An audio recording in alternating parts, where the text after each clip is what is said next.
and welcome to another episode of Your Right to Know, brought to you by the Fitchburg Republican City Committee. I'll be your co-host today, Andrew Kuchar, and with me as always is my lovely co-host, Mary Lotz. How are you doing this evening, I'm doing Mary? fine, thank you, Andrew. And the topic for our show today is Mr. Paul Craney, Executive Director of Mass Fiscal Alliance. And we're going to be talking about what Mass Fiscal Alliance does and being the fiscal and political watchdog in Massachusetts. Thank you for joining us this evening. Thank you. And do you want to introduce yourself to our viewers and tell them a little bit about what Mass Fiscal Alliance does? Sure. My name is Paul Craney, and I'm the Executive Director of Massachusetts Fiscal Alliance. We're a nonprofit organization started in 2012. Our website is massfiscal.org, massfiscal.org. And basically what we do is we advocate for the taxpayers. We hold state house leaders accountable to their voting record. And the issues we really care about are taxes, spending, transparency, and good government issues. So sometimes that deals with, tax issues. Sometimes that may deal with other issues like audit the legislature that some people are familiar with from last year, or energy issues that are coming up because that deals with economic competitiveness. But keeps us pretty busy in Massachusetts, and I'm happy to come on your show to talk about what we're working on. Excellent. I can imagine it does keep you busy in Massachusetts. Yeah. And how long has Mass Fiscal been around, and how long have you been involved with it? Since 2012, we started, and I've been involved throughout the whole period of time. I was the first executive director. I went on the board for a while, and I'm back on as the executive director.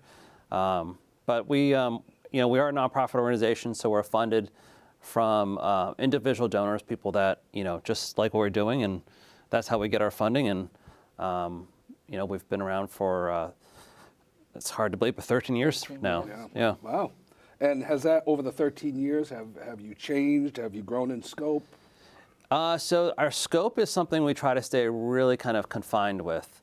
It's really easy to have like mission creep with organizations. They get distracted on, what's kind of, I wouldn't say relevant, but in the news. And we do try to engage on issues that are relevant, that are being debated, but stay narrowly focused on how we can make an impact and does it fall within our mission statement. Mm-hmm. So sometimes, we may feel very passionate about certain issues, but because they don't fall in our mission statement, we should have to stay very focused on what unites the organization. That's usually, trying to keep taxes low, keep spending low, hold elected officials accountable to their voting record, and good government issues and transparency issues. So stepping back and looking at the big picture in your work at Mass Fiscal Alliance, how would you rank what's going on in Massachusetts regarding policies and laws with Governor Maura Healey? So I'll say, we've been around for 13 years, which is a long time, but not really a long time. And I've seen some changes at the State House. I would describe the current situation in the State House that the legislative process is broken. Mm-hmm. And that sounds kind of extreme, but it is an extreme period at the State House. And what I mean by that is that even like 13 years ago, you had lawmakers that were there who were still coming into the State House, who kind of knew what it was like to debate issues, to speak about issues, to ask for votes, recorded votes on policies they put forward. But within that 13-year period, you have seen a steady decline in debate, in transparency, and it's almost like the institution doesn't remember what it was even a few years ago. I mean, you have people there that are serving that have no idea what it was like when lawmakers would come forward and say, I have ideas, I have amendments to the budget, I want to debate these issues for days on out, I want roll call votes, so these are recorded votes. So you don't really see that much. Instead, what you see is basically leadership on both chambers, the state Senate and the House, and they'll usually release something at the last minute. It could be like a Sunday night, and they're expected to vote on a Monday midday. Mm-hmm. So what that means is that no one knows what they're voting on. It also means that the lawmakers get lazy. They're not really required to or expected to know what they're voting on because leadership does that for them. But what often happens is things get voted on, they have no idea. And when it goes bad, you'll see them almost do a 180 on themselves, talk about like, I can't believe this is happening. And the most recent example is what's going on with people's energy bills right now. Oh. These energy bills have been going up 30 to 50% the last few months. And it really shouldn't come as a surprise for anyone because the legislature is the one that's mandating these bills go up. They're saying ratepayers, which are people like us who pay bills, are required to pay for the transition away from natural gas, nuclear energy, into renewable alternate forms of energy. So like think of solar, wind, or battery storage. Comes at a big cost. And under their legislation that they voted on, this is exactly what's happening. But a lot of these people, they voted for it and they had no idea. Right. Because of the way the system is. It's broken now. Well, and it sounds good. It sounds good. We're going to be net neutral is out the words they use. We're going to be net neutral by 2055 or something. Mm-hmm. In terms of technology and the growth of technology, that's a blink. We can't always get there in that time frame. And most of our homes still have old fossil fuel furnaces, boilers, things like that. We can't just spend $100,000 or, $10,000 a house, $20,000 a household to renew all of these things, and the state can't afford to reimburse us for all of those costs. And yet they mandated it. Yeah, they're mandating it. It's by 2050 is the arbitrary deadline that the state has to be what they call net zero. So no CO2 emissions. And it comes at a very high cost.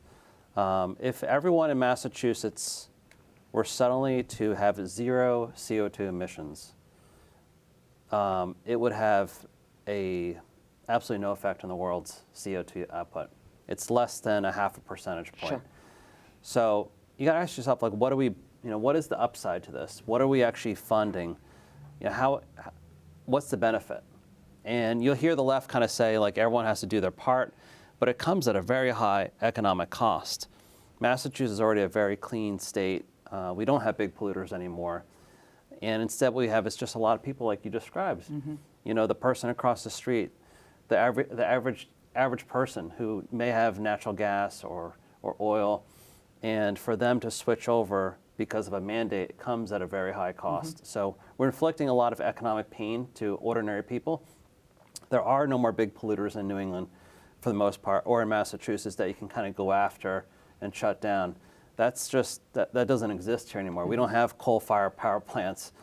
So in order for them to get to net zero, it's coming after all of us. That's how they're going to do it. So we look at this proposed budget for next year somewhere in the vicinity of $65 billion. Might be a little less than that.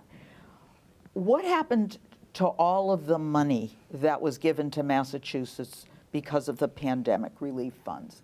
Where is all of that money that we have to keep bloating our budget larger and larger and larger every year? My guess is part of it has to do with this saving the energy. We're throwing money at that kind of technology. But why can't we live on a lesser budget? Yeah, the budget's really exploded. I think it's grown 50% in the last 7 years. A lot of it has to do with federal money coming in because of the pandemic, a new tax called the income surtax on high-income earners. And then generally, if you follow this closely, you'll see the legislature and the governor has been proposing a lot of other little taxes. Candy. Yeah, the governor proposed a tax on candy, prescription drugs. They're kind of going after everything. But during that period, what's been really problematic, and we've been yelling at the rooftops about this, is that they're creating new programs all the time, new spending programs on kind of this one-time revenue source. So a great example is last year they did free community college. And that may sound nice, but it's not really free. They did free, some free MBTA rides. They did a free MBTA Academy. So the same year that they're doing free community college, they're doing a free MBTA Academy. These are all brand new programs that will forever have to be funded. What's MBTA Academy? It's like it's like basically like a community college for people that want to go work at the MBTA. So the same year they did a free community college, they said, let's create a MBTA Academy, which kind of contradicts itself because you're just doing free community college. But yeah, the last few years, this legislature has had no hesitation to increase spending or create new spending programs. And they're now just at a stage where instead of saying, we should cut back, They're saying, how do we tax or fee or assess more? That's what they're doing right now. Does it really matter? I'm sorry, Andrew, you were going to say No, something. go right ahead. We've had, so Mass Fiscal's been around through 3 administrations. Deval Patrick, he probably came in midway. Yep. Charlie Baker, so Deval was Democrat, Charlie Baker was Republican, now we're back to Democrat. Does it ultimately really matter who's in the corner office, what party's in the corner office? Because if our legislature is broken, and we know our legislature is broken, granted, it's easier for a Maura Healey or a Deval Patrick to get their proposals through. That's a wash. But if you put a Republican in there, a Republican governor can't do anything. He has absolutely no power. So I would say, I would push back. I think the executive branch of government, which is the governor's office, is the 1/3 of government. They have a lot of power because the legislature has given the executive branch of government that power.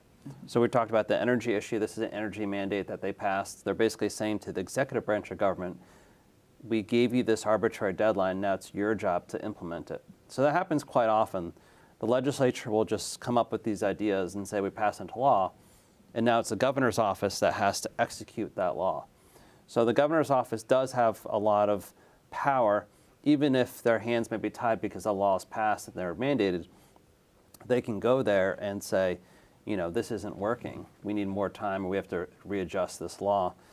If you look at what's going on with the legal immigration issue right now with the new president 100 days in, all of a sudden you see that the federal government is raiding and deporting a lot of these criminal immigrants. And that's a great example. In Massachusetts, we have a famous Supreme Court case decision called the Lund decision that basically said the legislature hasn't legislated on if local law enforcement can cooperate with federal law enforcement when it deals with illegal immigration. That's what the state Supreme Court said. It was basically the legislature needs to take action. They haven't. Therefore, we're not prohibiting you, but we're also saying the legislature needs to take action. As a governor, you could come in there and say, you know, I want to keep the community safe. I'm going to instruct my resources to cooperate with federal law enforcement because, again, the legislature never said no or yes. The state Supreme Court just basically said this is something that the legislature needs to weigh in if they want to. So it's not an outward no, but it's not a yes. And we see Maura Healey saying no. Yes. A Republican governor or a Democrat governor could come and say, you know, enough is enough. Right. We want to keep our We community want law safe. and order. Yeah. Yeah. So. Now, getting back to the migrant crisis and the impact of the budget problems, is there a correlation between the migrant issues that Healey is just turning a blind eye to? Yeah. And our budget, because it absolutely. seems like most of the money from the pandemic relief fund, it's been used for the migrant crisis. Yeah. Yeah. And now that there's To the tune of $1 billion. Yeah, now that- what year? yeah, One now year. that $2 billion is gone, now she's looking to tax us to keep paying for the illegal migrants that are currently in Massachusetts. Yeah, we're as a state, we're getting ripped off, and we're paying too much for a lot of these services. You know, the governor for 4 years virtually said nothing. With the Biden, or she's been there for 2 years, so 2 of the 4 years she basically said nothing when this was happening. Didn't want to deal with it. Never looked at how you save money during this process. And you know, we have a new administration, so they're actually kind of doing something about it. But Governor Healey, I think, has come up real short on this front. It's at least $1 billion every year. But there's so many other indirect costs associated with this. I mean, the schools that are getting kind of hit hard, a lot of teachers are getting burnt out. A lot of services are getting burnt out. I mean, there's going to be a lot of indirect costs, just like the pandemic. You know, we're seeing that even today. There was a lot of indirect costs that took a while to figure out. But it's a shame because every time we spend $1 billion on this situation, it's $1 billion less for the local communities. Right. And you know, you could be compassionate, et cetera, but you know, it's not fair for the Massachusetts taxpayers to be on the hook to pay for the world's migrants that find Massachusetts. Our immigration policy shouldn't be, if you can physically walk to the southern border, you should be allowed to come in the United States. And our Massachusetts policy shouldn't be, if you can find your way to the state, you get unlimited welfare and housing benefits. That's just not fair for Massachusetts Well, taxpayers. and to pay isn't for it kind of a ruse now, because we keep hearing that the shelters are closing, they're making it like this problem is going away. It's no longer going to be $1 billion a year problem, it's going to be a $500,000 a year problem or a $500,000 problem. But what seems to be happening is that these people are being reclassified from migrant to resident. And now they're just, oh, but we're finding homes and shelters for residents. Yeah. Because we're just calling them by a different name. So the money is diminishing. Yeah, well, we're still spending the money. Yes. But instead of saying how much are we spending on hotels and motels, a lot of these people are now getting put into housing. So it's just another bucket that we're paying for it. The Healy administration, I mean, I hope they're right that we're spending less, but I don't think so. I think what they're doing is they're putting people out of these hotels and motels and into more permanent housing. Yes. So ultimately, I think we're still, as taxpayers, still going to be paying the same amount, if not more. What about the audit, the legislature? I mean, this is so frustrating. We, the people, the voters, we voted it Yeah. in. What is it, 71%? 72. 72%. excuse me. 72%. Yeah. That's odd to get that much of a mandate on any question. Chocolate or vanilla ice cream, you're not going to get 72%. And we got it. Yeah, it shows you how broken the legislative process is in the State House. But it's being supported by the governor, the attorney general. Yeah, I think the focus has to be on the Attorney General. Every town and city in Massachusetts voted in support of this audit, which is unheard of in our generation. But now the Attorney General is not enforcing the law. So as Attorney General, you know, it's her job to enforce the law. This is a law that's passed. You can quibble over if there's certain aspects of it that's not constitutional or is, but ultimately the Attorney General needs to enforce it, and if it gets triggered, then it goes before the state Supreme Court. But what she's doing is she's not enforcing it so it doesn't get litigated. So I'm hoping that this continues to play out. I hope that someday it gets to court pretty soon. But it's a huge failure from our Attorney General, who likes the publicity to sue Trump and people in Washington, but doesn't like to put pressure in the State House. You know, one thing that I think is of note is the Attorney General is funded by the legislature. Her budget is funded by the legislature. And the House just released their budget last week, and I think it called for a 7% or 6% increase for the AG's budget. So I think she has a huge conflict. The people that are funding her are also the people that she's supposed to be allowing the auditor to audit. I think that's a conflict for her. I think she needs to step aside and allow the auditor to do her work, allow special people to come in for situations like this, because I don't know how you look at this and you say the AG doesn't have a conflict. Right, right. Now, could Mass Fiscal Alliance do something in regards to them not doing the to abiding by what the voters voted for? We're certainly trying. There was a lawsuit filed right after that was struck down, not by us, but another group, and I think it was some standing issues. Ultimately, the state auditor, who's elected by the people, and this audit the legislature law, which was approved by the people, the auditor needs to be represented in court. That's ultimately what I think has to happen. So I think she's working on that, and hopefully it will end up before the state Supreme Court, and they can actually hash out whatever gray area there is. But the problem is that the AG, the Attorney General, Andrea Campbell, doesn't want to get to court right now. She wants it to just go away. Yeah. She doesn't want to allow the representation of Trying to legal run counsel. out the clock, perhaps. What do you think they're hiding? Oh, I think it's going to be pretty big, that's for sure. I mean, the amount of pushback that they are giving on this is quite significant. So clearly they're hiding something pretty big, and it probably goes pretty wide. I mean, you see the legislature now, they're not a model legislative body. No, it's like a circus in there. It is. I mean, about 2 weeks ago, a state rep was indicted by the feds. Saw that. And again, not the Attorney General, not the Speaker, but it was the federal government who came in and charged him for fraud. And the Speaker said, you know, let it play out. He didn't say, you know, the guy was arrested, and there was no secret what was going on. But that's the culture at the State House. It's very much, you look out for me, I look out for you. And we're seeing that with the audit law right now with the Attorney General. Wow. Well, getting back to the high cost of utilities, just talking, you know, about with our Fitchburg people and some Lunenburg people as well, We have the highest in the nation. Unitil. We Or- have that dreaded company, Unitil, who they soak us every chance that they can get. Going back to the 2008 ice storms, they got sanctioned by the Commonwealth. But that was it. It was a hand slap. Yeah, they got sanctioned, but then whatever they had to pay for sanctions, we paid for it. We paid for Yeah. it. So we suffered twice Yeah. because of their ineptness and their then them charging us. So why is it that Unitel has, do you know that why Unitel has the highest rates in the country? I don't know why they have the highest, but I will say these mandates that the utility companies are dealing with, it's not the utility companies coming up with these mandates. It's the legislature who passed the law and the executive branch, the governor's office, implementing it. So, where I live, it's Eversource. It's very easy to get mad at the utility companies in general.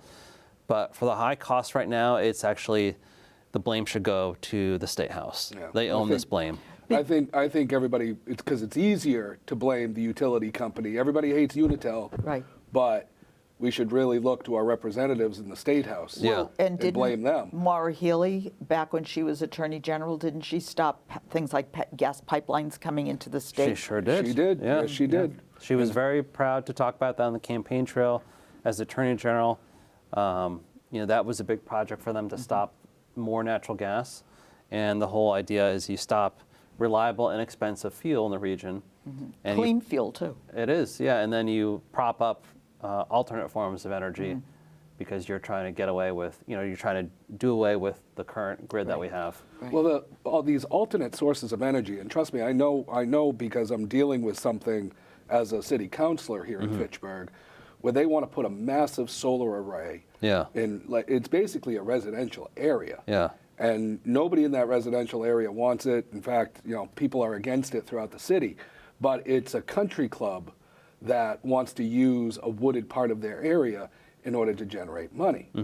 But now, we're looking into what's in these solar panels. There's toxic, basically toxic waste in them. And then you see the issues with the wind turbines.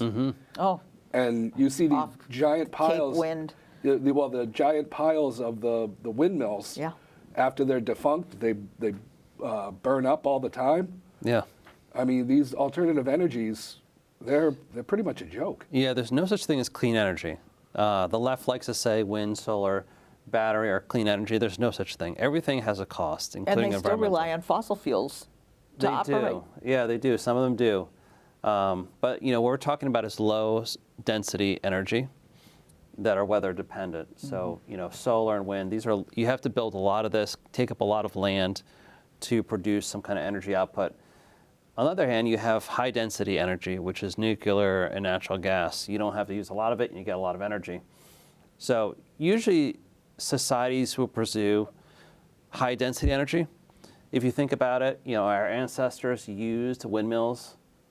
We got rid of windmills because better sources of energy came about.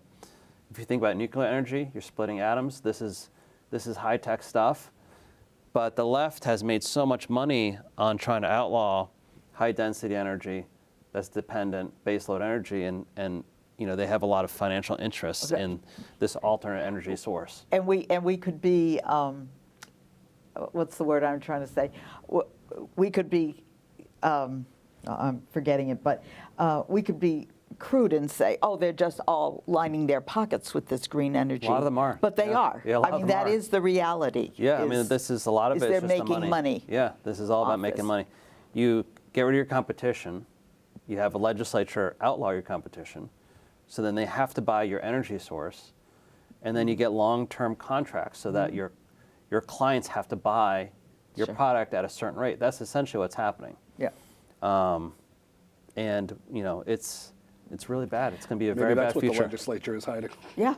Yeah. Kickbacks. Yeah. We're really getting right out of time. Is there ever a point? Tonight we talk about you're the watchdog. You Yeah. want transparency. You're pushing for openness of the books, of everything that the government does. And time again, you can't get there. You can talk about it, you can try and expose it, but it's almost like we never get there. Do you ever get to the point Mass Fiscal throws up their hands and say, No, I love what we're doing, and I think it's important work, and we have a lot of success along the way. how do you get your message out that you are working? How do you tell the average person what's happening? So definitely go on shows like this. We use a lot of social media right now. We try to adapt to the times. We do radio ads, direct mail, interviews. Social media has become more of a phenomenon in the last 5 years. So, and even those platforms change all the time. So you have to go where the people are, and that's what we try to pursue. And we have your website right up there for people to get more information, massfiscal.org. And you have all of the information available there. Yep, and check us out on Facebook, on X, which is Twitter. We're on TikTok, and Instagram. So we put out a lot of kind of short videos on what's going on, and you can check that out, and they're all at Mass Fiscal. But it's sometimes it could be, as a conservative in Massachusetts, you could be discouraged, but you shouldn't be. We are kind of behind enemy lines if you think about it. I say that all the time. Yeah, we're deployed. We are the best of the best doing this in an area that you wouldn't think is needed. But a lot of times, if you can stop the really bad ideas in places like California, New York, Illinois, and Massachusetts, then it won't spread everywhere else. And we have stopped a lot of really bad things. We've had some good success trying to promote things too. So, it can be discouraging for some people in your audience, but when you do have a victory, it's so much better when you do in Massachusetts. Andrew, I think we're out of time tonight already. I think so. It just goes by so quick. We never even got to talk to you about show ID to vote, and we think that's important also. But thank you so much, Paul, for being with us tonight and sharing the work and the good work that Mass Fiscal Alliance actually does. And viewers, we really should look for transparency, and we really need that in our government. And as we leave you tonight, we just want you to know that your Republican organization, in our case, the Fitchburg Republican City Committee, is your only organization that holds dear your constitutional rights and your conservative values. We believe that the GOP stands for growth, opportunity, and prosperity for all people.